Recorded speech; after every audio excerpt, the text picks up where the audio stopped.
Shalom, selamat malam semuanya, hamba-hamba Tuhan yang diberkati Tuhan. Halo. Ya, salam kenal semuanya ya. Pak Teo. Sebelumnya saya bersyukur, terima kasih kepada Tuhan Yesus buat anugerah Tuhan. Saya diperkenankan hari ini untuk membagikan kebenaran firman Tuhan lewat kepercayaan Ketua Koordinator 1 Bapak Pendeta Heri MK. Terima kasih Bapak untuk kepercayaannya dan semua tim yang sudah mendukung acara ini. Terima kasih buat kepercayaannya. Salam kenal dulu, nama saya Pendeta Teo Lumunang. Asli saya dari Manado. Istri 1, anak 2.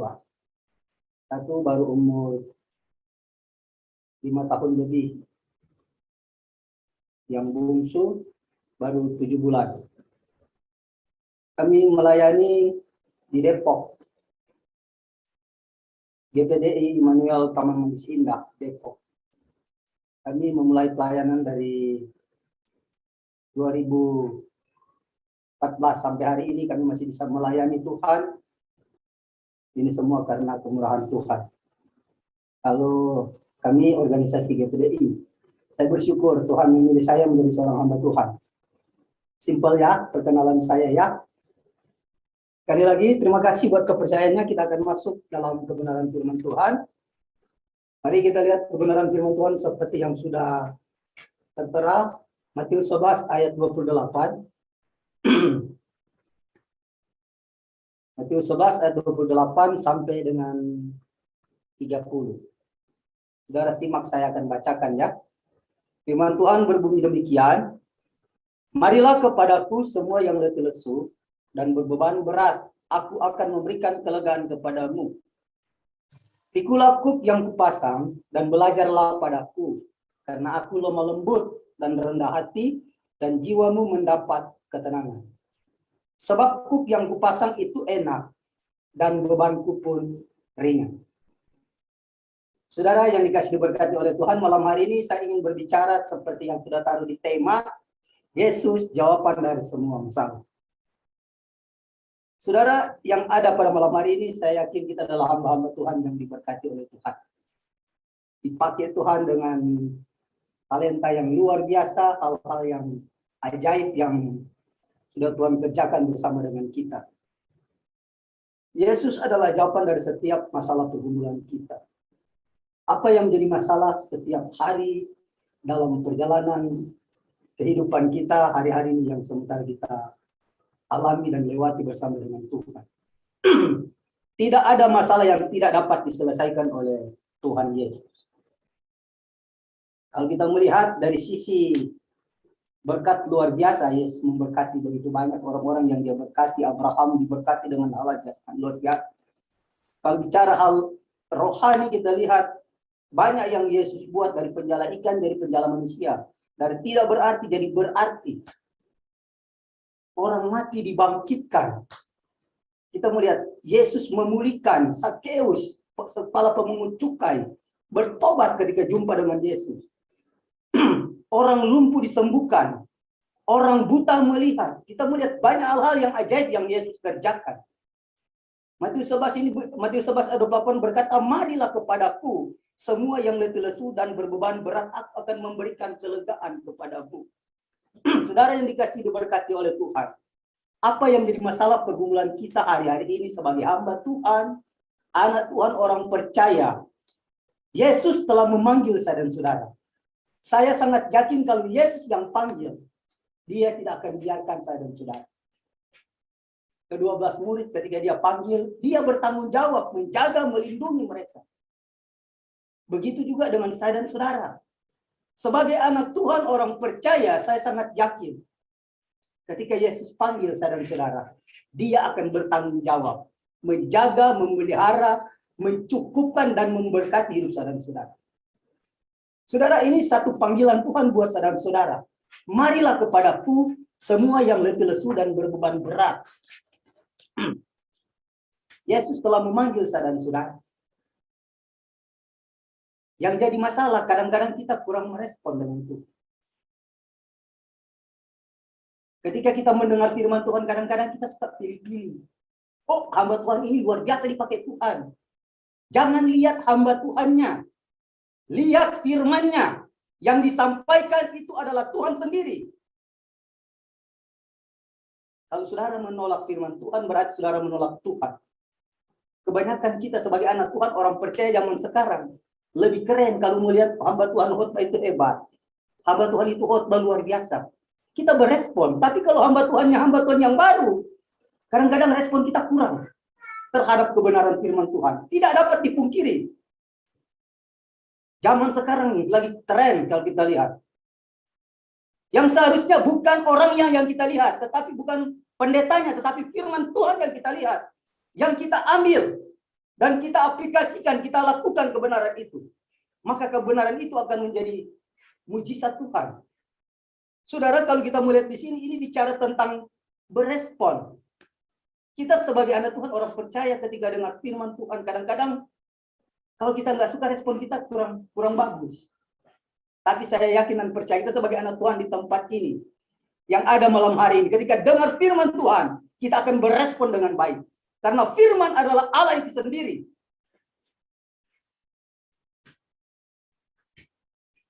Bagaimana caranya supaya kita bisa melihat jawaban Tuhan atau solusi Tuhan? Mari kita lihat. Ada 3 hal yang saya ingin bagikan pada malam hari ini. Yang pertama, mari kita lihat ayat yang ke-28 tadi. Marilah kepadaku, semua yang letih lesu dan berbeban berat, aku akan memberikan kelegaan kepadamu. Yang pertama, Yesus memanggil. Bagaimana cara kita berespon? Saya kasih contoh, respon yang luar biasa. Oleh pertama, si Sakeus. Ketika dia dengar Yesus mau masuk ke kota Yeriko, dia itu orang kaya. Boro-boro zaman sekarang orang kaya mau naik pohon, saudara. Tidak ada. Tapi Yesus, dia kerinduannya itu luar biasa. Dia punya iman, ingin jumpa, ingin lihat Yesus. Dia naik, pertama dia menerobos begitu orang banyak, tidak berhasil ingin lihat Yesus. Cara yang kedua, dia naik pohon. Dia naik pohon ingin lihat Yesus seperti apa. Saudara, dia berusaha. Karena dia tahu Yesus itu banyak membuat mujizat. Ketika Yesus menyampaikan firman Tuhan, mujizat terjadi. Dia naik di atas pohon, saudara. Ketika dia sampai di atas pohon, Yesus melihat dia. Yesus berkata, Sakeus, segeralah turun. Kita melihat respon Sakeus. Langsung loncat. Nah, itulah Sakeus melihat pertolongan Tuhan. Yesus bilang, hari ini Sakeus turun. Aku sehari ini segera akan menumpang di rumahmu. Saudara bayangkan. Betapa senangnya ketika firman Tuhan itu disampaikan. Sakeus langsung berespon dengan baik. Begitu juga dengan saudara-saudara. Jangan lihat pendeta hebat. Jangan lihat pendeta, dia luar biasa dipakai Tuhan. Lihat firman Tuhan. Kalau dia firman Tuhan itu yang kita dengar dan kita lakukan. Maka kita akan melihat mujizat Tuhan. Yang kedua, Petrus. Petrus ini seorang nelayan yang luar biasa dia, saudara. Kalau mau dilihat pengalamannya hebat. Di mana ada ikan dia tahu. Tapi semalaman dia pergi menjala ikan tidak temukan satu pun. Tapi ketika dia pulang dari laut ketemu dengan Yesus di pantai, Yesus bilang bertolak ke seberang. Petrus sempat komplain nggak? Dia sempat komplain. Jadi kadang-kadang ciri-ciri kita anak Tuhan, hamba Tuhan, kadang suka komplain sama Tuhan kalau Tuhan suruh. Tapi sini tidak ada ya, haleluya. Petrus bilang, Tuhan sudah semalaman aku mencari ikan. Dia ingin membanggakan, sebenarnya itu menunjukkan kepada kehebatannya. Dia merasa dia itu hebat, dia itu pengalaman. Tapi satu hal yang dia katakan kepada Tuhan, tetapi karena engkau yang menyuruhnya, aku akan melakukan. Respon yang baik. Tadinya dalil di awal, tapi dia berespon. Lebih baik seperti itu. Orang berdalil di awal, tapi dia berespon. Daripada kelihatan berespon, tapi responnya kayak gimana ya? Dibiarin. Apa yang terjadi ketika dia bertolak ke seberang? Ditebarkan jala, kita lihat. Mujizat terjadi. Itu luar biasa yang terjadi dalam hidup Petrus. Kadang-kadang kita seperti Petrus. Suka dalil sama Tuhan. Suka membantah ketika firman Tuhan disampaikan. Tuhan sakit kalau ini Tuhan. Kalau suka yang enak-enak, saudara. Ada banyak yang suka cuma enak-enak. Yang tidak enak tidak mau terima. Yesus memulihkan hidup Petrus dari penjalaman ikan, dari penjalaman manusia. Yesus memulihkan hidup seorang Sakeus yang tadi pelit mungkin dia. Tapi dia suka memberi. Jadi berkat. Bayangkan 4 kali lipat dia mengasih kembalikan. Kalau ada zaman sekarang itu hebat, sudah luar biasa. Bukan sekedar dia bertobat, tetapi dia jadi berkat di sana. Pemulihan terjadi karena apa? Ada Yesus di sana.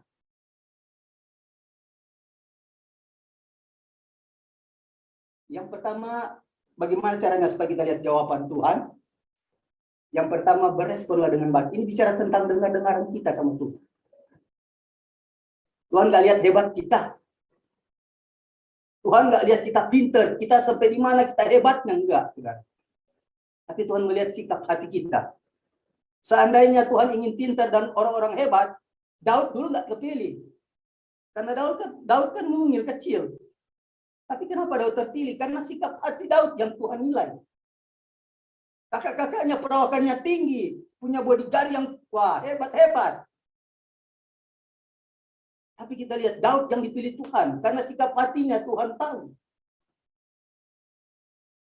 Kita belajar sebagai anak Tuhan. Firman Tuhan berkata begini, coba kita lihat satu ayat.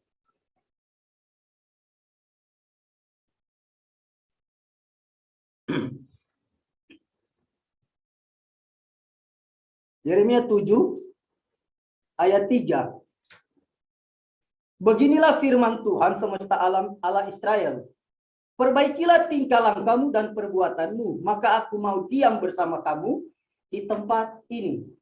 Saudara, 2 kali Tuhan berkata yang sama. Yeremia 7 ayat 7 lagi. Maka aku mau diam bersama kamu di tempat ini.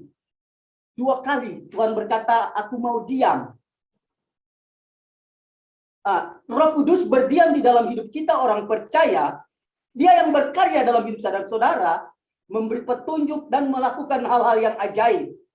Nah, ini yang menjadi pertanyaan buat saudara-saudara. Kenapa jarang sekali bagi kita, anak Tuhan orang percaya, kurang terjadi mujizat? Karena mungkin Yesus tidak diam dalam dirinya. Mari kita lihat Petrus ketika dia berjumpa dengan seorang yang lumpuh di depan pintu gerbang bait Allah, dia berkata begini kepada orang lumpuh itu. Emas dan perak tidak ada padaku. Apa yang kupunyai kuberikan kepadamu. Demi nama Yesus orang Nazaret itu, berjalanlah. Saudara bayangkan, Petrus cuma punya nama Yesus, membuat orang lumpuh itu berjalan. Dahsyat, bukan? Nah, ini terkadang dalam hidup kita sebagai orang percaya, ada enggak Roh Kudus dalam hidup saudara-saudara? Roh Kudus itu berdiam di dalam hati kita. Kalau hati kita bersih, maka dia akan bermanifestasi, dia akan berkarya dalam hidup saudara-saudara. Dia akan merubah secara pola pikir, karakter kita. Dia akan mengubah. Karena dia adalah satu pribadi Allah yang diam di dalam hidup saudara-saudara. Nah, ini kita koreksi. Kalau jarang terjadi mujizat, nah, ada enggak Yesus dalam hidup saudara-saudara? Sedangkan firman Tuhan berkata sini, perbaikilah tingkah langkahmu. Kalau karakter kita belum dirubah, belum melakukan hal-hal yang baik di dalam Tuhan, maka susah Yesus berkarya dalam hidup saudara-saudara. Roma 8 ayat 28 berkata, Allah turut bekerja dalam segala sesuatu untuk mendatangkan kebaikan bagi setiap orang yang mengasihi Dia. Saudara, garis bawahi. Kalau ingin lihat Yesus berkarya bersama dengan saudara-saudara, kasihi Tuhan sungguh-sungguh. Termasuk hati kita harus dibereskan. Kenapa Daud, Amsal Salomo berkata begini. Mazmur 66 ayat 18. Mazmur 66 ayat 18 berkata begini. Ini perkataan Daud. Seandainya ada niat jahat dalam hatimu, tentulah Tuhan tidak mendengar doamu. Ini adalah satu pengalaman pribadi Daud. Kita tahu bersama Daud itu hampir semua doanya didengar sama Tuhan. Tetapi ada satu doa yang tidak didengar oleh Tuhan. Waktu dia merencanakan suatu kejahatan yang luar biasa, waktu dia melihat Betseba, dia mau ambil Betseba, dia pakai rencana yang jahat. Dia taruh suaminya Betseba Uria di depan, berperang supaya Betseba meninggal, Uria meninggal, Betseba diambil menjadi istrinya. Nah, ketika dia menjadikan Betseba istrinya, Betseba hamil dan melahirkan seorang anak. Dan anak itu dikatakan Tuhan sakit, dia akan sembuh dan akan mati. Apa yang dilakukan Daud? Daud berdoa dan puasa. Apakah terjadi mujizat? Tidak, sudah. Kenapa? Karena adanya jahat di hati Daud. Anak itu tetap mati. Tapi kita melihat ketika dia bertobat, dia katakan pada Tuhan, ketika dia berbuat dosa, ketika dia ditegur sama Nabi Samuel, dia menyadarkan diri dan dia berkata kepada Tuhan, jangan ambil rohmu daripadaku. Kenapa roh itu jangan diambil? Karena Roh Kudus itu adalah satu pribadi Allah yang diam di dalam hati saudara-saudara. Amin. Daud sangat takut kalau Roh Kudus itu diambil. Kita lihat mertuanya. Ketika roh Allah itu undur, masuk roh jahat dari Tuhan. Kita lihat apa yang terjadi dalam hidup Saul. Amburadul terjadi hidupnya, saudara. Haleluya. Itu yang pertama, dengar-dengaran sama Tuhan. Ketika firman Tuhan disampaikan, kita berespon dengan baik. Ada satu ayat kita lihat dulu, Amsal pasal 13. Kita lihat Amsal 13. Ayat yang ke-13. Amsal 13 ayat 13, firman Tuhan berbunyi demikian. Siapa meremehkan firman, ia akan menanggung akibatnya. Tetapi siapa taat kepada perintah akan menerima balasan. Jadi kita sebagai anak Tuhan, hamba Tuhan, orang percaya, jangan pernah meremehkan firman Tuhan. Yang kedua, bagaimana caranya agar supaya kita dapat solusi jawaban dari Tuhan? Yang pertama tadi berespon atau dengar-dengaran kepada Tuhan. Yang kedua, ayat 29 kita lihat. Ayat 29 dikatakan begini. Pikulah kuk yang kupasang dan belajarlah padaku. Karena aku lemah lembut dan rendah hati, jiwamu akan mendapatkan ketenangan. Saudara perhatikan, belajarlah padaku. Karena aku lemah lembut. Yesus mengajak saudara-saudara belajar kepada Yesus. Ini bicara tentang mempercayakan hidup ini sepenuhnya kepada Tuhan. Banyak anak Tuhan, hamba Tuhan, orang percaya, hanya sekedar percaya. Alkitab mencatat, kalau kita hanya sekedar percaya, iblis pun percaya. Percaya ada dua kata asli, pistis dan pisteo. Pistis, percaya sungguh-sungguh kepada Tuhan, yang pemegang kendali hidup saudara-saudara. Kalau kita percaya kepada Tuhan, kita bergantung sepenuhnya kepada kekuatan kuasa Tuhan. Pisteo, mempercayakan hidup ini sepenuhnya kepada Tuhan. Artinya, kita percaya selagi kita ada di dalam tangan Tuhan, tidak ada yang bisa merampas saudara-saudara. Itu mempercayakan. Tapi jarang sekali kita temukan, kita mempercayakan. Mempercayakan artinya bergantung sepenuhnya kepada kekuatan kuasa Tuhan. Saudara yang diberkati oleh Tuhan, saya bersaksi sedikit. Sebelum saya menjadi seorang hamba Tuhan, saya seorang narapidana yang keluar masuk penjara. Kerjanya saya pukul orang, tikam orang, mencuri, dan lain-lain sebagainya. Mulai dari umur 12 tahun, saya sudah masuk keluar penjara dari SMP. Sampai saya 28 tahun. Kenakalan saya itu luar biasa. Jahat banget. Papa Kelan Tondano saya sudah pernah masuk, Sumompo, Tuminting saya sudah pernah masuk, Malendeng saya sudah pernah masuk, Hitung saya sudah pernah masuk, keluar masuk penjara. Terakhir Tuhan tangkap saya dalam penjara. Tuhan tekan saya hampir mati. Saya berserah. Disitulah saya bilang sama Tuhan. Kalau Tuhan ampuni saya mau melayani Tuhan. Saudara, malam pertama saya mengeluarkan perkataan itu, waktu saya tidur, saya doa puasa, saudara. Belajar puasa. Saya menjadi tim doa di dalam lapas. Tuminting. Saudara, ketika malam saya tidur itu ada sinar yang begitu terang. Dari cahaya trali itu memancar. Jam 12 malam. Saya bangun, saya nggak bisa lihat cahaya itu. Dan suara itu bunyi sangat jelas. Dia bilang, kalau kamu bertobat, kamu akan kupakai dengan luar biasa. Sangat jelas. Ketika saya membuka mata, cahaya itu langsung hilang. Saya bertanya, ini tandanya apa Tuhan? Besoknya ada KKR di Lapas Tondano, Lapas Tuminting Sumompo. Saya sudah jadi tim doa. Disitulah ketika ada seorang hamba Tuhan Nigeria. Dia berkhotbah, selesai dia berkhotbah, dia KKR di dalam. Saudara, ketika dia selesai berkhotbah, saudara, sementara dalam khotbah, dalam penyembahan, dia sebut nama saya. Saudara bayangkan, ketakutan saya. Dia orang saya nggak tahu dari mana, dia bisa tahu nama saya. Dia bilang, Theo Lumonang, maju ke depan. Saudara bayangkan, ketakutannya minta ampun saya. Saya maju ke depan, saudara. Ketika saya maju di depan didoakan, saya langsung rebah. Disitulah saya merasakan manifestasi Roh Kudus itu memenuhi hidup saya.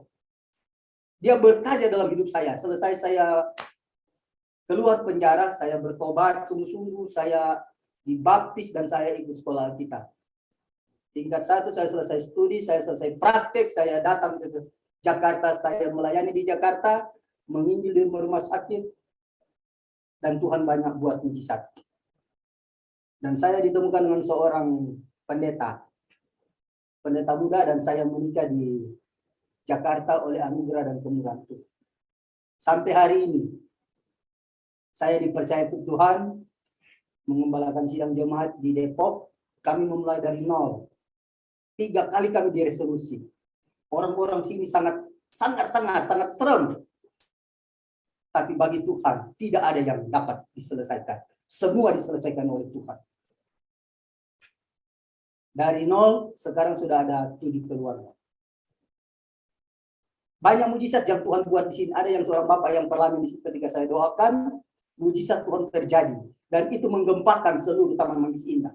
Dan itu jadi peringatan buat mereka. Ketakutan mereka melarang kita beribadah. Tepuk tangan buat Tuhan Yesus. Haleluya. Tadinya saya sampah. Dan Tuhan mempercayakan saya pelayanan di Lapas Cilodong, Rutan Cilodong, Lapas Ponorogo, dan Lapas Cikarang kelas 2B. Sampai hari ini, dari 2017 saya masih melayani. Maupun online, maupun kalau ada tetap buka langsung pergi. Kemurahan Tuhan. Tuhan ubahkan, pulihkan hidup saya. Yang tadi jahat benar. Jahat banget, saudara. Hampir semua saya buat. Tikam orang, potong orang, mencuri, main perempuan. Tapi ketika Tuhan tangkap saya bertobat, berubah benar-benar. Dan sampai hari ini saya masih melayani itu karena Tuhan. Haleluya. Yang keberapa sekarang? Yang kedua, mempercayakan hidup ini sepenuhnya kepada Tuhan. Coba kita lihat Mazmur 37 ayat 5. Haleluya. Mazmur 37 ayat 5. Serahkanlah hidupmu kepada Tuhan dan percayalah kepadanya dan Ia akan bertindak. Ketika kita mempercayakan hidup ini sepenuhnya kepada Tuhan, Tuhan yang bertindak, bukan saya dan saudara. Kami di sini ketika diresolusi, saudara, pertama, kedua, ketiga, bagian kami hanya berdoa, doa puasa. Tuhan yang berperan di depan. Dan Tuhan buat mereka ini gemetar. Tuhan yang di depan. Sekalipun secara manusia saya bisa lawan mereka. Tapi bagi saya tidak ada untungnya. Kalau kita lawan mereka mungkin tidak terjadi mujizat. Tapi ketika saya berserah, mengandalkan kekuatan Tuhan, saya baca firman Tuhan ini, serahkanlah hidupmu kepada Tuhan dan percayalah kepadanya, maka Ia akan bertindak. Tuhan yang bertindak, bukan saya dan saudara. Kalau Tuhan yang bertindak, kita akan lihat hal-hal yang ajaib. Yang terakhir, kita lihat. Yang kedua, mempercayakan hidup ini sepenuhnya kepada Tuhan. Ayat 30. Kita lihat. Sebab kuk yang kupasang itu enak dan bebanku pun ringan. Sebab kuk yang kupasang itu enak dan bebanku pun ringan. Siapa yang mengatakan? Yesus. Artinya kita belajar aja ketika Tuhan menaruh beban kuk itu kepada saya dan saudara. Kita hanya bisa belajar taat dan setia kepada Tuhan. Belajar hidup di dalam ucapan syukur. Sebab kita tidak ada kemampuan untuk dapat menaklukkan beban itu. Selain kita mengucap syukur kepada Tuhan dengan kekuatan doa dan puasa, lakukan kebenaran firman Tuhan, lakukan perintah Tuhan, maka di situ kita akan lihat pertolongan mujizat Tuhan. Di sana dikatakan beban kita akan menjadi ringan. Kita belajar taat dan setia kepada perintah Tuhan. Bagian kita lakukan aja perintah Tuhan. Setia dan lakukan perintah Tuhan. Maka kita akan melihat hal-hal yang ajaib. Kami GPDI tidak ada gaji, saudara. Kami hidup 100% suami istri melayani Tuhan. Kalau mau bilang dari sisi jemaat, tidak akan memungkinkan untuk memenuhi kebutuhan. Kami di rumah ada 7 orang. Istri saya, anak saya, 2, ada tambahan 1 ponakan saya, mantu saya, dan om saya. Kami 7 orang di rumah. Kami bayar listrik kurang lebih 1 juta lebih per bulan. Kalau mau bilang mau mencukupi, saudara, aduh. Tapi itulah cara Tuhan. Begitu banyak cara Tuhan untuk memberkati hidup saudara-saudara. Sampai hari ini, kami mulai dari 2014 sampai 2022 ini, pemeliharaan Tuhan terlalu sempurna bagi kami. Dia menyertai dalam pelayanan kami dengan mujizat dan mencukupkan semua. Sampai hari ini kami merasakan pertolongan Tuhan. Kita melihat Mazmur 37 ayat 3. Mazmur 37 ayat 3. Percayalah kepada Tuhan dan lakukanlah yang baik, dan diamlah di negeri dan berlakulah setia. Dan bergembiralah karena Tuhan, maka Ia akan memberikan kepadamu apa yang diinginkan hatimu. Saudara, ini firman Tuhan luar biasa. Percaya, diam di negeri Tuhan. Bergembira artinya bersuka cita. Maka Ia akan memberikan kepadamu apa yang diinginkan hatimu. Mari kita belajar taat, setia, dan lakukan kebenaran firman Tuhan. Maka Tuhan akan mengerjakan bagiannya, apa yang menjadi keinginan hati saudara-saudara pasti dipenuhi sama Tuhan. Bagi saya, yang penting dalam pelayanan cukup. Itu luar biasa. Kita sudah hidup dalam kemenangan. Amin. Ada 3 hal. Amin. Amin. Amin. Ada 3 hal yang harus kita lakukan. Bagaimana supaya kita menerima solusi dan jawaban Tuhan? Yang pertama, ketika Tuhan memanggil, kita harus berespon atau dengar-dengaran sama Tuhan. Yang kedua, kita harus mempercayakan hidup ini sepenuhnya kepada Tuhan. Kalau kita tahu Tuhan yang pegang kendali kita, gak usah takut. Kami satu keluarga pernah kena corona, tapi masih hidup sampai hari ini. Kemarin kami kena Omikron, satu keluarga, tapi masih hidup sampai hari ini. Hidup kita bukan ditentukan oleh sehat dan sakit seseorang, tapi hidup kita ditentukan oleh kuasa Tuhan. Ada orang sakit sudah mau meninggal, tapi belum mati-mati. Tapi ada orang yang sehat, besoknya sudah wa inna ilahi. Percayalah kepada Tuhan. Bagi Tuhan tidak ada yang mustahil. Hidup kita ada di dalam tangan Tuhan. Amin. Berjalanlah bersama dengan Tuhan. Maka kita akan melihat selalu pertolongan, jawaban Tuhan akan menjadi bagian hidup saudara-saudara. Amin. Yes, Saya akan amin. tutup di dalam doa. Mari saudara kita mau berdoa. Haleluya Yesus. Inna isikila bala bala basikai. Inna isikila bala bala bala bala bala bala bala basikai. Bala bala bala bala basikai. Kami percaya Tuhan, kebenaran firman-Mu ketika disampaikan, dia tidak akan kembali dengan sia-sia. Firman-Mu akan mengerjakan apa yang menjadi kehendak-Mu dalam hidup kami. Ajar kami untuk tetap selalu dengar-dengaran kepada Tuhan. Amin. Ajar kami untuk tetap selalu mempercayakan hidup ini sepenuhnya kepada Tuhan. Bergantung sepenuhnya kepada kekuatan kuasa Tuhan. Dan ajar kami untuk tetap setia untuk melakukan kebenaran firman. Maka kami akan melihat pertolongan mujizat Tuhan akan terjadi dalam hidup kami. Terima kasih banyak. Terima kasih banyak Tuhan Yesus. Terima kasih banyak Roh. Kami percaya tidak ada yang terlewatkan. Semua dijamah diberkati oleh Tuhan. Kami berdoa dari tempat ini Tuhan. Kami berdoa bagi mereka yang menonton secara ini, Mungkin mereka dalam mengalami keadaan sakit. Kami berdoa Tuhan jamah sembuhkan mereka. Kami berdoa Amin. dalam nama Tuhan Yesus Kristus. Dalam Kami nama percaya Amin. kuasa Tuhan menjamah memulihkan mereka. Mereka yang butuh untuk bertobat, Tuhan tanamkan Roh Kudus dalam hidup mereka, membaharui hidup Amin. mereka, sehingga mereka menjadi anak Tuhan yang militan, anak Tuhan yang sungguh-sungguh mengasihi Tuhan. Kami berdoa dalam nama Tuhan Yesus Kristus. Roh Kudus berkarya di tengah-tengah mereka, sehingga kami melihat pertolongan Amin. mujizat Tuhan terjadi. Puji syukur Terima buat kasih Tuhan. banyak Tuhan. Segala pujian, syukur, hormat, kemuliaan kami kembalikan kepada Tuhan. Dalam nama Amin. Tuhan Yesus Kristus. Haleluya. Amin. Salam, selamat malam. Shalom, hamanya Ibu. Halo Bu Madalena. Oke, terima kasih untuk kesempatan yang indah pada malam hari ini. Bapak Ibu yang ada di Menara Doa, saya mau bersaksi cintanya Tuhan ya. Tuhan itu dahsyat, ajaib, dan luar biasa. Nah, pada Sabtu yang lalu saya tidak mengikuti Zoom di hamba-hamba Tuhan ini, ada kiriman mendadak, kiriman yang sungguh luar biasa, yaitu banjir. Nah, Bapak Ibu, di Sabtu yang lalu itu saya sedang, ya dari pagi sampai sore saya banyak terima telepon ya, konseling ya, jadi salah satu anak-anak Tuhan. Nah, sekitar jam 5 itu saya terima telepon itu, saya dengar berteriak orang di depan, banjir, banjir. Saya lari keluar, Bapak, waduh, banjir kali yang di depan meluap.